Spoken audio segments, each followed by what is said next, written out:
fait très longtemps que j'ai pas tenu cette caméra. J'ai pas forcément eu ni l'envie ni le temps de filmer des vidéos avant. J'avais envie de vous parler ou de vous présenter les bouquins, ça c'est sûr. Par contre l'envie de filmer, de faire du montage et le temps de trouver tout ça n'était pas là. Si vous êtes habitué de la chaîne, vous savez que je suis en pleine reconversion professionnelle, que c'est une année assez chargée pour moi où je passe un nouveau diplôme, je suis en alternance, je passe le permis aussi.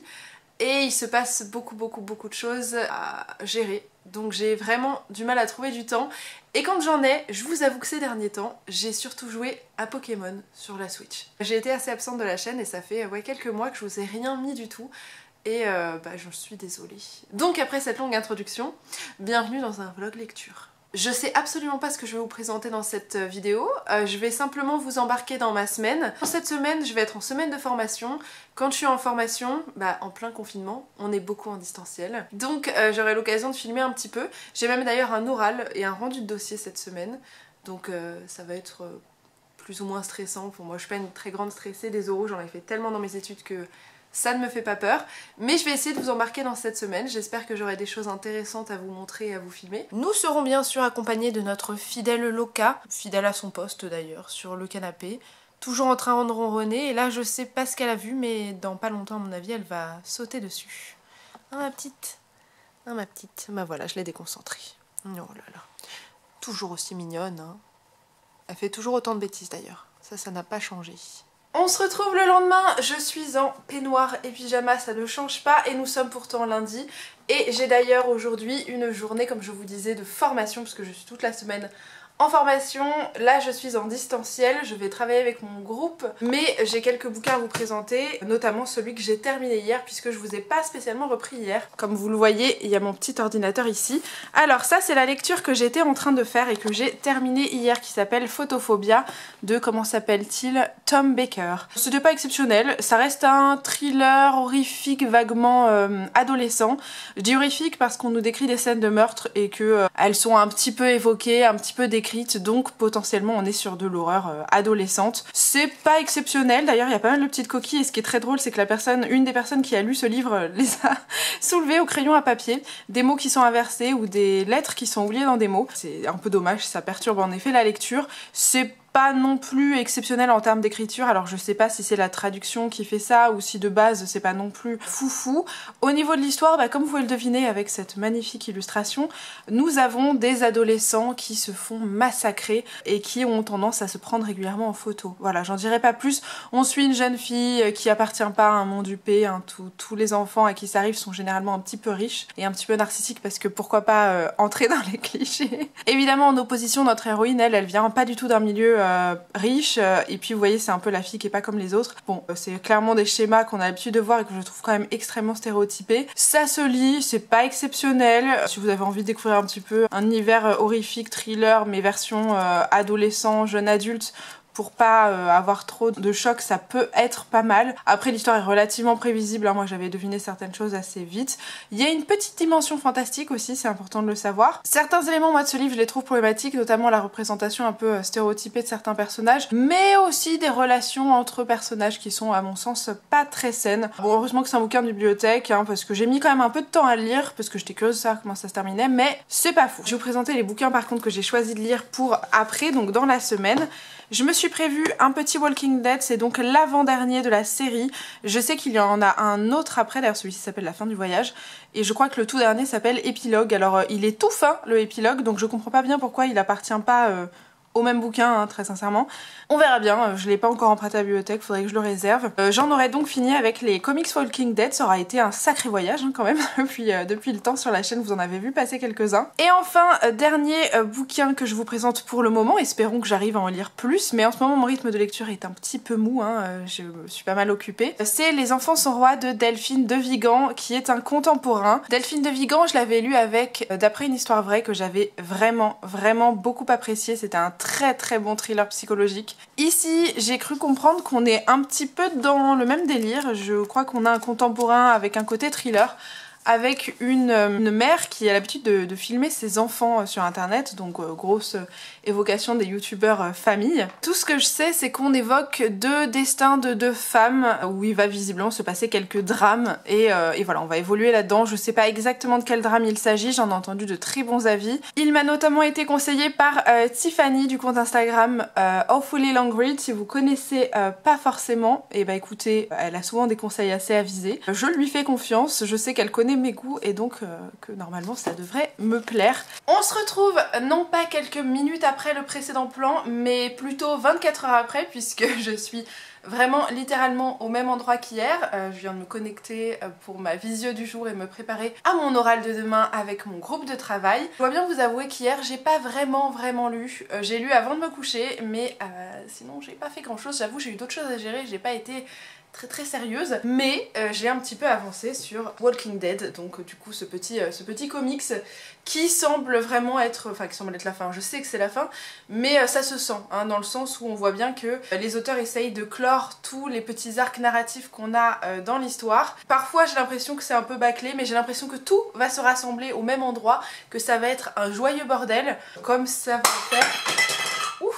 les scénaristes. Et Hawaii vient de faire tomber une bougie. Et je me donne comme objectif dans cette vidéo de terminer un livre cette semaine, un roman cette semaine, parce que je sais que le roman graphique ce sera facilement terminé, enfin le comic sera fini. J'espère que je le réussirai. Vous pouvez toujours parier d'ici là si je vais y arriver ou pas, sachant que en ce moment, ayant beaucoup de choses à gérer, je mets 2-3 semaines à lire un livre. Ce serait énorme. Je vous reprends cette fois-ci avec une lecture que j'ai terminée. Au niveau du scénario, je vais pas dire que c'est quelque chose d'hyper surprenant ce qui peut se passer, ni le déroulement général, que ce soit les péripéties finales ou je veux dire l'issue générale du conflit, on va dire, qu'on peut trouver dans ce tome-là, parce que c'est quelque chose qui gronde dans les tomes précédents. Donc on s'attend un petit peu à ce qui peut se passer. C'est vraiment une clôture de l'histoire et de tout le cycle Walking Dead. Je pense que ça me manquera d'en lire au fur et à mesure quand même si je dois bien vous avouer que c'est quelque chose d'assez répétitif. Peut-être que ça a trop traîné sur la longueur, même si ça explore pas mal de thématiques qui peuvent être même pas d'ordre philosophique, mais on parle quand même beaucoup d'éthique hein, avec Walking Dead. On va observer des comportements sociétaux, des comportements humains, des choses qui se répètent malgré une apocalypse zombie. J'ai apprécié ma petite lecture, je suis quand même curieuse de lire l'épilogue pour voir ce qu'ils en font, mais j'aurais pas grand chose de plus à vous dire sur Walking Dead. Voilà, si vous aimez les histoires de zombies, c'est pas mal, voilà. J'ai ensuite enchaîné avec Les Enfants sont rois, donc là je l'ai commencé et j'ai bien avancé l'air de rien en quelques heures puisque j'en suis à 118 pages. Ce qui me fait rire c'est qu'il y a énormément de clins d'œil au réel. Vous suivez une jeune fille qui est un peu avide de célébrité parce qu'elle a été biberonnée à la télé-réalité et que ça a été présenté comme une opportunité de devenir quelqu'un, de devenir une star, de passer d'inconnu à star et à connu surtout, sans forcément mille raisons, j'ai envie de vous dire. C'est pas parce que vous avez des talents artistiques ou de comédiens, même si l'air de rien c'est devenu des comédiens finalement maintenant. Mais bon bref, l'idée c'est qu'elle a toujours voulu connaître cette gloire là assez instantanée et donc bon elle va, on se doute bien qu'elle va la connaître d'une façon ou d'une autre. En fait dans cette histoire, un de ses enfants va disparaître et on va suivre un petit peu tout ça. Et ce qui me fait rire, alors l'histoire en soi est pas drôle, hein, ça reste un drame, une disparition d'enfant, donc ça c'est pas drôle du tout. Par contre, il y a beaucoup donc d'allusions à la télé-réalité et des choses qui existent, hein, bien sûr, il n'y a rien inventé là pour le coup par l'autrice, elle reprend vraiment le réel. On est dans l'univers de YouTube en fait, des chaînes familiales, c'est ce que je vous disais un petit peu avant. Je vois toutes les références qui sont faites à des chaînes existantes, qui sont souvent d'ailleurs décriées pour justement l'instrumentalisation des enfants, les parents qui se font quand même du blé sur des gamins qui déballent des choses devant des écrans, et les autres chaînes qui viennent critiquer un petit peu tout ça, donc c'est assez drôle parce que l'autrice a forcément camouflé les chaînes, elle a changé les noms, mais bon vu que je connais pas mal d'entre elles l'air de rien, finalement je vois les allusions et c'est assez drôle quand on connaît tout ça et on voit un petit peu à quoi elle fait référence parce que moi c'est des choses que j'ai pu penser également. Donc écoutez, pour le moment ça se lit vraiment très bien, franchement les pages se dévorent, j'aime beaucoup la plume de Delphine de Vigan en même temps, je la trouve assez acérée et puis vraiment très fluide, elle est marquante et je trouve qu'elle embarque très bien un lecteur, donc ça se lit tout tranquillement et je pense que je vais pouvoir remplir cet objectif de terminer un livre cette semaine parce que franchement au rythme où je vais, je pense que c'est carrément faisable. C'est tout pour ce petit passage, je vous retrouve plus tard et en attendant j'ai envie de dire que je vous fais des bisous mais on s'en fout, vous me retrouvez dans une seconde. Alors à tout de suite.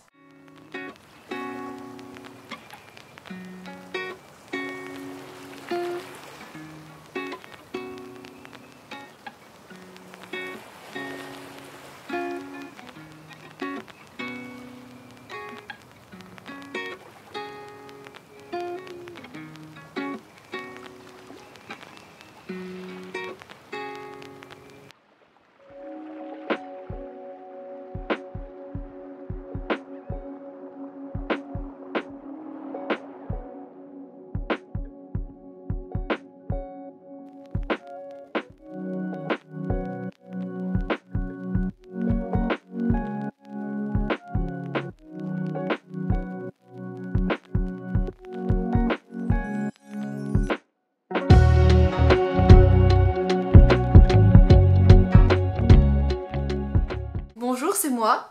Je reviens comme une fleur dans ce vlog. Vous en doutez pas une seule seconde puisque vous passez d'un plan à l'autre. Ça fait au moins 10 jours que j'ai pas filmé. D'ailleurs, ça peut potentiellement se deviner à ma couleur de cheveux. Hein. C'est vrai que ça peut être un indice puisque la dernière fois que j'ai filmé, j'étais pas repassée chez le coiffeur. Je viens tout juste d'aller à la bibliothèque. Du coup, je vous ai pas fait le compte rendu du dernier bouquin que j'avais entamé qui était Les Enfants sans voix de Delphine de Vigan. Là, je vais vous présenter ce que j'ai emprunté à la bibliothèque.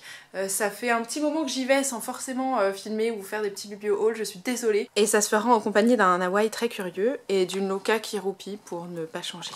J'ai fait des emprunts plus ou moins intéressants, hein, voilà. Alors, Captive de Margaret Atwood, Les 7 vies de Léo Bellamy de Nathanaël Trapp. J'ai aussi emprunté un livre là que je sais je ne vais pas apprécier, mais j'étais curieuse. J'avoue, je devrais pas faire ça. Vous le savez, vous le savez. J'ai emprunté un roman de Victor Dixon. Ça fait un moment que ça me plaît pas, le Victor Dixon. Et je le sais, et j'emprunte quand même. C'est un espèce de roman de vampire. Je sais d'avance que je risque d'abandonner dès les 10 premières pages. Mais je sais que sa plume se lit si facilement que des fois ça peut être une bonne pause entre deux romans. Donc j'ai emprunté ce bouquin jeune adulte, ouais je crois, hein, ciblé jeune adulte, plutôt fantastique du coup. Ensuite, on a un livre qui pour le coup devrait me plaire, puisqu'on est sur du Neil Gaiman avec L'étrange vie de Nobody Owens. On est sur un roman fantastique, cette fois-ci on va suivre un bébé dont les parents en fait ont été assassinés par Jack l'Éventreur, donc sympathique. Il est élevé par des fantômes, je crois, dans un cimetière londonien et il va partir... ensuite à la recherche du meurtrier de ses parents pour se venger. Et le dernier que j'ai choisi c'est un roman graphique qui s'appelle La médecin. Bon vous le devinerez potentiellement d'ailleurs avec ce qu'on voit ici. On va parler du virus qui nous anime en ce moment. Voilà, point de vue d'une chef de service sur ce qui se passe, sur son point de vue sur la santé publique en ce moment.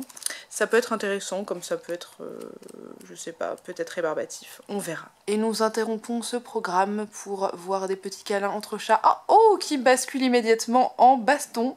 C'est dommage, hein, vous avez assisté au pire. Mais c'est quotidien entre Hawaï et Loca, voilà. Vous voyez les choses mignonnes et puis Hawaï qui attaque violemment Loca. Et moi qui filme, hein, voilà.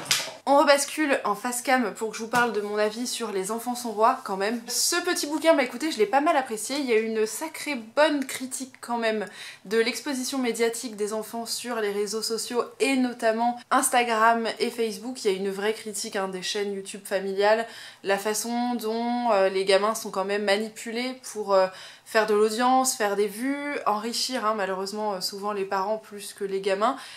Que ça devient vraiment une activité professionnelle dans laquelle les enfants s'épanouissent pas forcément, ils apprennent des automatismes qui sont peut-être pas toujours très sains pour leur âge et leur exposition médiatique devient assez dangereuse. On parlera vraiment de consentement, de droit à l'image, des conséquences aussi à long terme que ça peut avoir sur des gamins, comment ils se construisent, parce que c'est vrai que quand on grandit sous l'œil des caméras, même si c'est celle de ses parents, et qu'on est exposé et livré aux yeux de millions de spectateurs pendant... une bonne partie de sa vie, voilà, quelles conséquences ça peut avoir derrière et puis pourquoi les parents font ce genre de choses, qu'est-ce qui les pousse à médiatiser autant leur quotidien, leur intimité et en particulier celle de leurs enfants. Voilà, il y a une vraie réflexion là-dessus, il y a aussi une forme de critique sur la télé-réalité puisqu'on va pas se mentir que même YouTube et alentour, je veux dire même ce que je fais moi, c'est probablement l'héritage de cette médiatisation de la vie d'inconnus qu'on a connu via les téléréalités qui désormais sont connues, pas forcément pour être des personnes talentueuses, après j'en sais rien, peut-être que certains le sont, mais ils sont connus généralement avant tout pour être une personne qui est passée dans une télé-réalité, donc sans un talent spécifique, mais ils deviennent célèbres et ils le restent grâce à ça, et ensuite voilà, il y a ce qu'il y a partenariat et ce qu'on connaît aussi maintenant dans l'industrie médiatique et numérique, et les dérives qui vont avec, promouvoir, je sais pas moi, des crèmes, des thés qui font chier... Voilà, clairement on est là-dessus, donc il y a une critique à la fois de la télé-réalité, de ce que ça a engendré et des dérives qui sont faites des parents vis-à-vis des enfants. Et du coup le roman parle un petit peu de tout ça et je trouve qu'il est plutôt bien fait pour dénoncer ce genre de choses, même si je vais pas vous dire qu'il y a un petit côté boomer, mais je pense que ça noircit vraiment le tableau quand même. Il y a une forme de caricature quelque part et en même temps ça représente quand même vraiment bien les chaînes YouTube familiales qui pour moi ont un côté assez malsain et d'ailleurs quand on les consomme il y a un côté voyeuriste qui peut l'être aussi assez malsain. Donc ça fait bien son taf. Il y a une deuxième moitié je dirais d'histoire, je l'ai trouvée un peu moins abouti. Je trouve que l'histoire se construit plutôt pas mal, les personnages sont plutôt bien fichus parce qu'ils viennent quand même dénoncer ce que l'autrice voulait dénoncer. Mais la dernière partie, je sais pas, je crois qu'elle arrive un peu vite. Et surtout du coup la partie précédente se termine abruptement en fait. Donc je sais que ça m'a un peu perturbée et que j'aurais aimé plus de cette histoire au présent en fait qu'on découvre, mais voilà. Il y a une partie qui se passe quelques années après et donc il y a cette critique là des conséquences à long terme. Je m'attendais à un plus gros coup de cœur que ça, mais bah, après voilà, Delphine de Vigan est plutôt très bonne. Du coup, qu'est-ce que j'ai décidé de lire en ce moment? Je me suis mis dans Cendre de Johanna Marins que j'ai depuis longtemps. Je l'avais acheté aux Imaginales. On est sur un roman plutôt steampunk, clairement, puisque ça se passe à la période dans le Londres de la fin du 19e siècle, avec du coup, vous vous en doutez bien, des petits meurtres. Et de là où j'en suis dans l'histoire, nous suivons à la fois le parcours d'une jeune fille qui appartient pas forcément à une classe très riche, dont la mère est malade et qui va décider d'aller sortir de Londres pour amener un peu de l'argent à sa famille. Et de l'autre côté, un garçon des rues londonien qui fait des petits boulots et dont la sœur de rue est une voleuse. Et je me rappelle dans le résumé que je crois qu'il lui arrive des bricoles, mais là où j'en suis, on est quand même à 100 pages. Pour le moment, elle va bien. Elle va bien. Mais voilà, je pense que les parcours des deux vont se recouper, il y a des petits mystères. Ça se lit bien, très honnêtement, ça se lit très bien. J'apprécie pour le moment ce que je découvre. Et j'aime bien cette petite ambiance londonienne, un peu macabre et steampunk. Je vous tiens au courant, j'essaye d'avancer un maximum dans ma journée. On est samedi. Je vous tiens au courant. Et je ferai peut-être une tarte aux pommes aussi. Mais ça, c'est peut-être pas très important pour vous.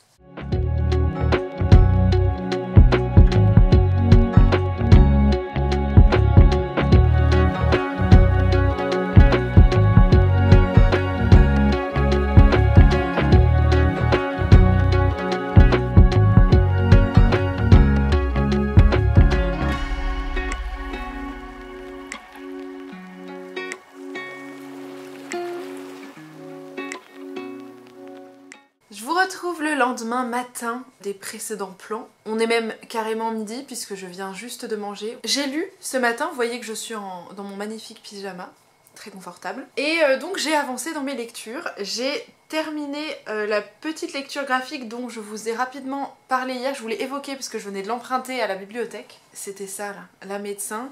Donc de Karine Lacombe. Et moi j'avais pas tilté que c'était la fameuse meuf qu'on voyait pas mal à la télé pendant le premier confinement. Et illustrée par Fiamma Luzzati, donc qui est l'illustratrice.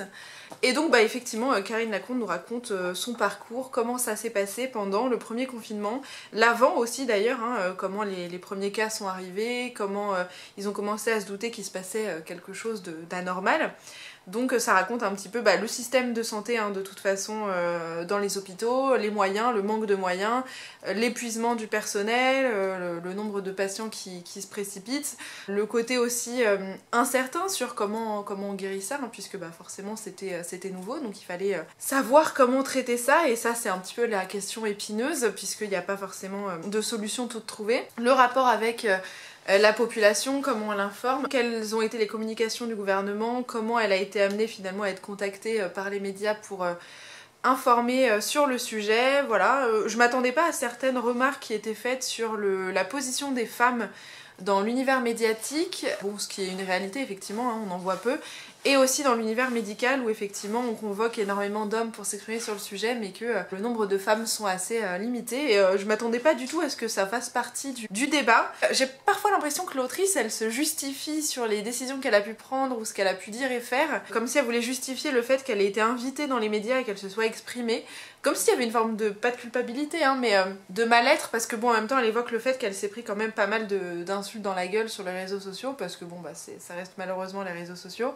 Il y a aussi toute la vague de complotistes hein, autour de tout ça. Qu'elle l'évoque aussi, bon en soi c'est un livre assez intéressant, ça aborde aussi le cas d'une patiente. Bon j'en ai pas appris grand chose puisque bon ça reste quand même un sujet qu'on voit depuis plus d'1 an. Hein. Mais voilà, ça reste toujours intéressant en termes de piqûres de rappel, c'est intéressant d'avoir un point de vue différent aussi. Ça m'a pas fondamentalement changé la vie, mais ça se lit. Voilà. Au niveau de ma lecture en cours, j'ai pas tout à fait terminé, je suis donc toujours dans Cendre. Il me reste, je dirais, un quart du récit à lire.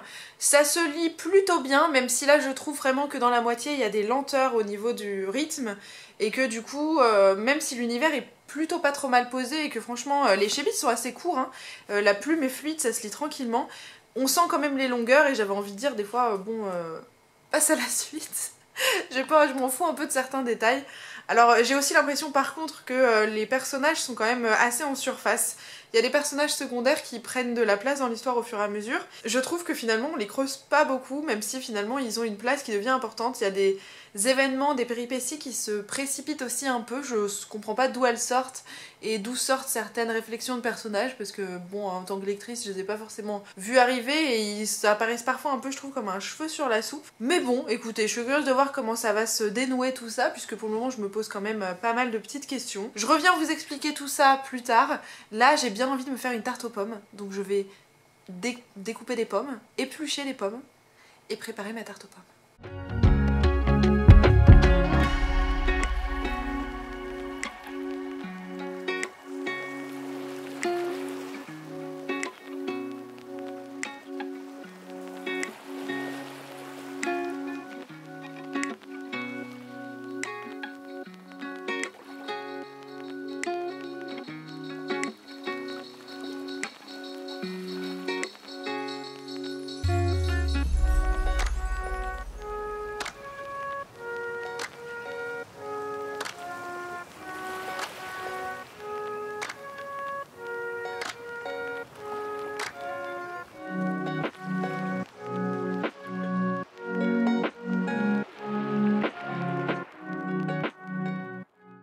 On se retrouve, on est en milieu d'après-midi, même fin, je sais pas, il est 16h, bref. J'ai terminé mon roman, j'ai terminé Cendre dont je vous parlais tout à l'heure, j'ai aussi mangé ma tarte aux pommes parce que c'est bon, la tarte aux pommes. Bah écoutez, ça se lit bien, hein. Ce que je vous disais, ça se lit assez rapidement, c'est assez fluide en termes d'écriture, donc franchement il n'y a pas de souci. Comme je vous disais, les chapitres sont courts, donc ça peut vraiment se lire assez vite.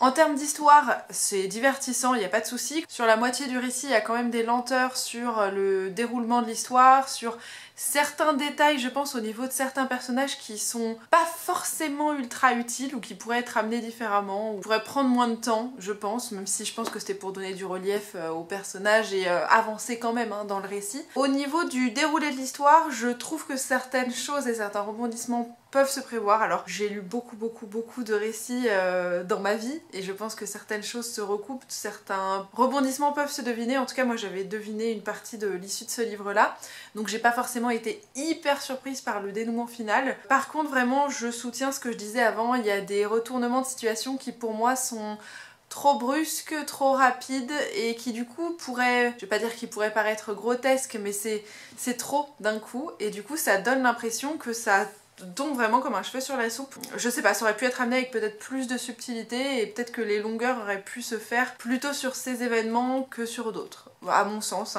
Après ça reste une histoire assez divertissante. Je pense que si on n'a jamais lu de steampunk, ça reste hyper abordable parce que c'est léger en termes de domaine steampunk. L'ambiance reste assez sombre, pas forcément glauque, mais elle reste assez sombre avec du mystère et des rebondissements, donc c'est plutôt agréable. En tout cas moi c'est le type d'ambiance que j'aime bien. Voilà, pour moi le bémol il est vraiment sur la façon dont les péripéties peuvent être amenées, qui des fois sont trop rapides, trop brutales, et des personnages qui sont quand même, je trouve, trop en surface, pour être un petit peu plus creusés, surtout au niveau même des personnages principaux. Et certains personnages secondaires, pour moi, c'est pas qu'ils ont pas leur place là, je suis pas l'autrice de ce livre. Je sais pas, certains prennent une place peut-être trop importante par rapport à ce qu'ils apportent à l'histoire, et d'autres pourraient être un peu plus fouillés, voilà. Ils peuvent être un peu stéréotypés, je trouve. Ça m'a pas empêché d'apprécier globalement ce récit, ça se lit bien. Après, très sincèrement, ce sera pas une lecture favorite. Je ne sais pas si je vais me mettre à lire un autre livre, si j'arrête ce vlog ici ou pas. J'ai l'impression que j'ai déjà beaucoup de matière à filmer et à monter surtout dans cette vidéo. Donc dans le doute, je vous fais des bisous, je vous dis à bientôt, et peut-être que finalement on se retrouve dans le plan suivant. Suspense. A plus!